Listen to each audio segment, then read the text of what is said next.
ዛሬ ጥቅምት 13 2018 ዓመተ ምህረት ፋኖ ችጓሊ ከተማን ተቆጣጥረዋል። በተጨማሪም በራያ ግንባር በጣም ብዙ ያገዛዙ ወታደሮች በፋኖ ተረምርመዋል። ታላቅ ድልም እየተመዘገበ ይገኛል። እስከ መጨረሻው ደቂቃ ድረስ ከኛ ከ5 ደቂቃ ሚዲያ ጋር አብራችሁን ቆዩ፣ እናስደምጣችኋለን። አንድ የምንጠይቃችሁ ነገር ደግሞ ቪዲዮ ላይክ በማድረግ ለብዙ እንዲዳረስ አግዙን። እናመሰግናለን።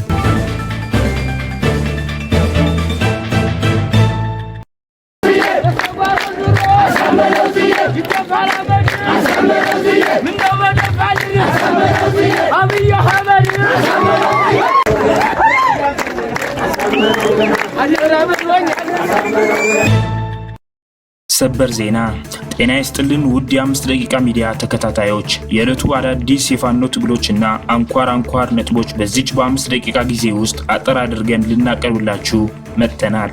በቅድሚያ አርዕስተ ዜናዎች እናስደምጣችሁ። አፋብሃ ፓዊ ከተማ ሰርገው በመግባት በጠላት ላይ ታላቅ ኪሳራ አድርሰዋል። ዝርዝር አለን፣ ታደምጡታላችሁ። 3 የኮማንዶ አመራሮች ፋኖን ተቀላቅለዋል። ዝርዝር አለን፣ ታደምጡታላችሁ። የሚኒሊክ እዝ ልዩ ዘመቻ ራያ ቆቦ ግንባር ላይ በፈጸሙት ጥቃት ከ50 በላይ ያገዛዙ ሰራዊት ሙትና ቁስለኛ ሆነዋል። ዝርዝር አለን፣ ታደምጡታላችሁ። 10 አለቃ ኤፍሬም አጥናፉ ብርጌድ ችጓሊ ከተማን ተቆጣጥረዋል። ይህንን መረጃ በሶስተኛው ዜናችን እናስደምጣችኋለን። አብራችሁን ቆዩ። የአማራ ህዝባዊ ትግሉን የምትደግፉ ውድ አድማጭ ተመልካቾቻችን ቪዲዮውን ላይክ፣ ቻናሉን ሰብስክራይብ እንዲሁም በኮሜንት ድል ለአማራ ጀግኖች እያላችሁ ለህዝብ ብለው ጫካ ለገቡ አርበኞች እንድታበረታቱ ዘንድ በአክብሮት እንጠይቃለን። እናመሰግናለን። በቀጥታ ወደ መረጃዎች አለፍኩኝ። እስከ መጨረሻው ድረስ ከኛ ጋር ቆዩ። በትላንትናው ዕለት የአፋብሃ ቴዎድሮስ እዝ ጃዊ መተከል 4ኛ ክፍለ ጦር አባይ መተከል ብርጌድ የፋኖ አባላት መተከል አውራጃ ወደ ፓዊ ከተማ ሰርገው በመግባት በጠላት ላይ ኪሳራ አድርሰዋል። ተወርዋሪ ኮከቦቹ እንደ እባብ በመሳብ ፓዊ ከተማ በመግባት ፖሊስ ጣቢያው ላይ በፈጸሙት የቦምብ ጥቃት በርካታ የአብይ ተላላኪ ፖሊሶችን በመግደልና ቁስለኛ በማድረግ ታላቅ ብቃት አሳይተዋል። በድል ግስጋሴ የታጀበው የነጻነት ተጋድሎ በጀግናው የፋኖ ብርቱ ክንድ ወደ ከፍታ ማማ እየተወረወረ ይገኛል። የሚኒሊክ እዝ ልዩ ዘመቻ ራያ ቆቦ ተኩለሽ ግንባር ልዩ ስሙ አካምባ የተባለ ቦታ ላይ በፈጸሙት የደፈጣ ጥቃት ከ50 በላይ ያገዛዙ ሰራዊት ሙትና ቁስለኛ ሆነዋል።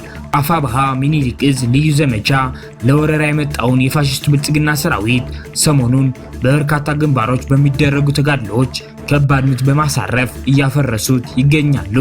ከዚህ ጋር ተያይዘውም ራያ ቆቦ ተኩለሽ ግንባር በተሽከርካሪ እንቀሳቀስ የነበረ የአገዛዙ ሰራዊት ላይ ልዩ ስሙ አካምባ የተባለ ቦታ ላይ የደፈጣ ጥቃት በመፈጸም አንድ ኦራል ሰራዊት ሲሸሽ በመገልበጥና በጥቃቱ በአጠቃላይ ከ50 በላይ ሙትና ቁስለኛ በማድረግ ታላቅ ጀብድ ፈጽመዋል።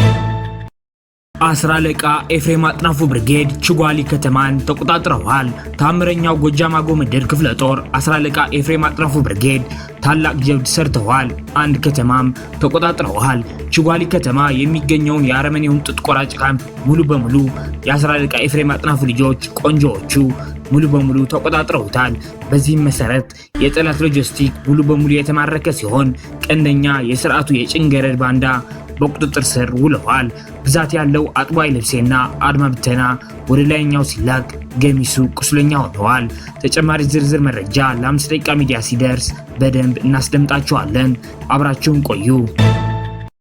3 ኮማንዶዎች ፋኖን ተቀላቅለዋል። የስርዓቱ ኢሰብአዊ ድርጊትና የህዝብ ጭፍጨፋ በውል የተረዱ የሰራዊት አባላት የብልጽግናን የጦር ካምፕ ትተው ወደ አማራ ፋኖ ተቋም በይፋ እየተቀላቀሉ ነው።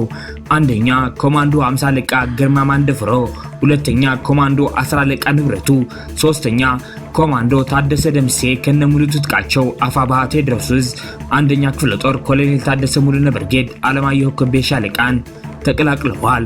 ዓለም ላይ ያልተደረገ ጭካኔ በአይናችን ከማየታችን በላይ ምን ልንጠብቅ ነው? የማንም ወንበር አስጠባቂ ሆነን በአማራ ህዝብ ላይ እንዲህ አይነት አስነዋሪ ተግባር ሲፈጸም አናይም በማለት ከዛሬ ጀምሮ የትኛውም የሰው ፍጡር ጡት ከሚቆርጥ ስርዓት ጋር ሊፋለም ይገባል በማለት የጓደኞቻችን አጥንታችን የምንከሰክስለት ደማችን የምናፈስለት ግልጽ ዓላማ በሌለበት በየቦታው ከምንሞት ኑና ከህዝባችን ጎን ቆመን አብረን ሰው በላውን ስርዓት እንታገል ሲሉም መልእክታቸውን አስተላልፈዋል። ሻለቃ እሸቱ አማረ አየር ኃይል ኮማንዶ በአማራ ላይ የተሰራ ያለውን ግፍ እያየሁ መቋቋም ስላልቻልኩኝ አማራው ግዴታዬን መወጣት አለብኝ በማለት በዛሬው ዕለት ከደብረ ዘይት ካምፕ በመውጣት ፋኖን ተቀላቅለዋል። የተናገረው የስልክ ጥሪ ያለ አድምጠነው እንመለስ። አመሰግናለሁ። ጥቅምት 2018 እንግዲህ በዛሬው ዕለት አንድ ከኤርፎርስ ኃይል የነበረ ወጣት ታጋይ እንግዲህ በዚህ ትግል ዓለም ውስጥ ይበቃኛል፣ አማራ ላይ እየደረሰ ያለው ግፍና መከራ ይበቃል በማለት ከተቋሙ በመውጣት ወደ ፋኖ የተቀላቀለ አንድ የአየር ኃይል አባል አለ። እስኪ አጠቃላይ ያለውን ሁኔታ ማንነቱን እና አጠቃላይ የነበሩ ሁኔታዎችን ከሱ እንቀበል ወይም ያሉትን መረጃዎች ከሱ እንወስዳለን ማለት ነው። ወደሱ ጋብዛችኋለሁ። እሺ፣ አመሰግናለሁ። እስኪ ስምህንና የት አካባቢ ስትሰራ እንደነበር ያለውን ነገር አጫውተን። እሺ፣ ስሜ እሸቱ አማረ እባላለሁ። በኤርፎርስ አየር ኃይል እዝ ነበር ያነበርኩት። አየር ኃይል እዝ ኤርፎርስ ክፍለ ጦር ነበር የምሰራው። የክፍለ ጦሩ ወታደራዊ ፖሊስ ወይም ደግሞ ተዋጊ አባል ነኝ። እዛ በነበረው ስነ ስርዓት ያው የዘረኝነት እንትኖች ይታያሉ። በጣም ትኩረት የሚደረገው ነገር ቢኖር ዘረኝነት ነገሮች ናቸው። እዛ አማራን ስትሆን ወይም ደግሞ ብሔርህ አማራ ስትሆን በጣም ልዩ መከራ፣ ብዙ ስቃዮች ይደርሳሉ። የሚደርስበት መከራ ምንድነው ካላችሁ መልመላ በመጣ ሰዓት እንደዚህ በተለያየ ስራ ደረጃዎች አሉ፣ የማዕረግ ደረጃዎች፣ ስልጠና ደረጃዎች አሉ። በእኔ ብቻም አይደለም ብዙ አማርኛ ተናጋሪዎች ላይ የተለየ ግፍ ነው የሚደርስው። ከኋላ መጥቶ ከኋላ ተመርቆ 2010 ተመረቀ፣ 2010 ተመረቀ፣ 2018 15 የመጣው የበለጠ ደረጃ እየደረሰ ሌላ ብሔር ሲሆን ኦሮሚያ ተናጋሪ በሆነ ቁጥር መልመላ ከመጣ የተሻለ መልመላዎች ይመጣሉ።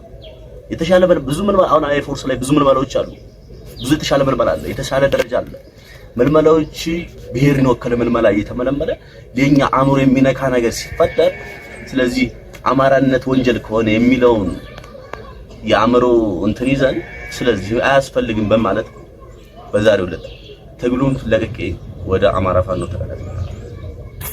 እሺ እሸቱ፣ እንደው ከዚህ በፊት የት ቀጠና የት አካባቢ ነበርክ? እንደው በግል ስናወራ ያሉትን ሀሳብ ስታጫውተኝ እንግዲህ በቪአይፒ ጥበቃ ደረጃዎች ላይ ነበርክና ምንድነው እንደው እውነት በወታደራዊ ተቋሞች ላይ አማራ በመሆናችሁ የሚደርስባችሁ የነበረው ግፍ እና መከራ ይበቃል በማለት ቢያንስ እንኳን ከአማራ ጋር ፋኖ ጋር ተሰልፌ አንድ ግዳጅን ፈጽሜ ለሀገሬ ለእውነት መስዋዕት መቻል አለብኝ በሚል ነው ከዛ ተቋም እንደወጣ የነገርክ ያለና እንደው በተቋሙ ደረጃ እስኪ መቼ ዓመተ ምህረት ነው የተቀላቀልከው? የት ቦታዎች ግዳጆችን ፈጽመሃልና እስኪ እንደው ይሄን አጠር አድርገህ በመጨረሻም የምታስተላልፈው መልእክት ካለ እዛ በመከላከያ ተቋሙ ውስጥ በማንኛውም የሙያ ዘርፍ ያሉ አማራውያን የምታስተላልፈው መልእክት አለ? የመጨረሻ እድሉን እስኪ ላንተ ልስጥህ።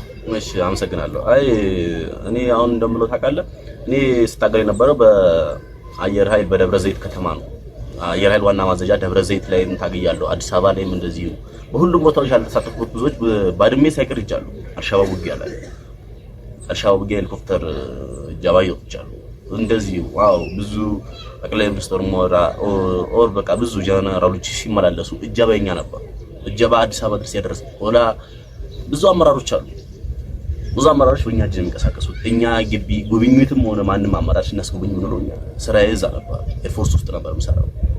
ኤርፎርስ ውስጥም አልሻባብ ውጊያ እስከ ባድሜ እንትና ማነው ካራማራ ባለፉ እስከ ድሬዳዋ ባህር ዳር ወደ ምንጃር ብዙ ኦፕሬሽኖችን ተወጥቻለሁ። ኦፕሬሽን ተወጥችም የሆነ የዘረኝነት እንትኖች ስላሉ አይመችም ሃይላይት። አሁን ከተቋሙ ልትወጣ የቻልክበት ዋነኛው ምክንያትና እስኪ እንደው ሌሎች እዛ ተቋም ውስጥ ያሉ ከምንም በተለይ አማራ ለሆኑ ኃይሎች የምታስተላልፈው መልእክት ካለ እስኪ። አማራ ምንም ተጨቁኖ ኑሮ አይኖርም። ተጨቁነን እስከ መቼ የሚለውን ይዘው ይሄ አማራ ፋኖ ትግል ቢቀላቀሉ የተሻለ ነገር ነው ብዬ አስባለሁ። ምክንያቱም ምንድነው ካልከኝ እዛ ሁሌም ተረጋጭ ነው ከመኖር ተረጋጭቶ ከመኖር ረግጦ መኖር ይሻላል። እኛ በርግጥ ልክ ነው መርገጥ አይደለም አላማችን፣ ሀገራችንን ማቅናት ነው አላማችን። ነገር ግን እኛ ደግሞ ተረግጠው ከመኖር አላማህን ከፍ አድርገህ ከሰው በሳይኮ በልጣ መገኘት ይኖርብናል።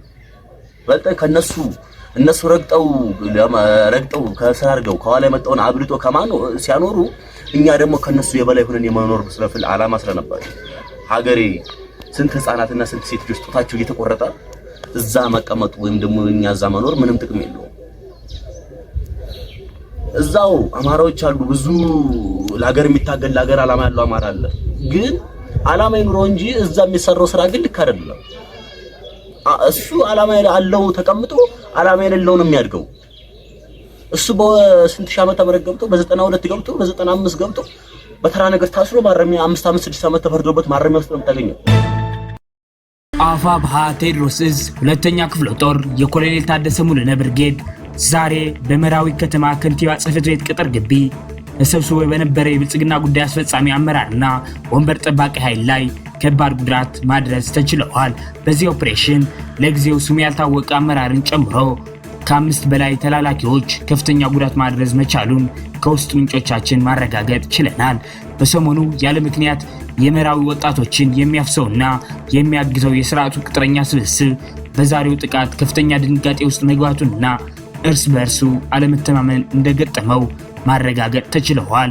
ፋኖ ሀብታሙ ዮሴፍ የአፋብኃ ምዕራብ አማራ ቀጠና ቴዎድሮስ ዕዝ አንደኛ ክፍለ ጦር ህዝብ ግንኙነት ኃላፊ።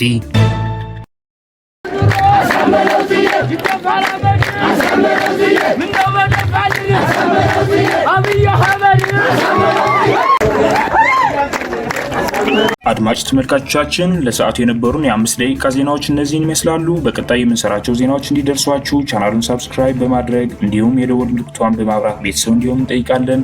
እናመሰግናለን።